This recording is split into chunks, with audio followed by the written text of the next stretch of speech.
রাজার ঘরে ছোট রানী এলো পদ্মাবতী, রানী পদ্মাবতী। রাজার আরো 6টি রানীর ছিল না সন্তান, পদ্মাবতীর কোলালোতে মিলল সমাধান। বছর যেতে জন্ম নিল 7 ছেলে 1 মেয়ে, হয় খুশির আকাশ হঠাৎ কালো মেঘে গেল ছেয়ে। হিংসেতে যায় জ্বলে পুড়ে বাকি 6টি রানী, যুক্তি করে ঘটায় ওরা 7 কুমারের হানি।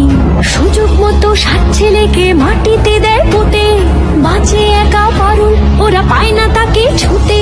ধাইমা বাজায় সেই মেয়েকে বড় করে তোলে, 7 ভাইকে পায় যে পারুল 7টি চাপা ফুলে। এত কিছুর পরেও রাজার বিপদ যে কাটে না, সূর্য নগরে সুখের সূর্য আর ওঠে না। হিংসা বিবাদ বিচ্ছেদ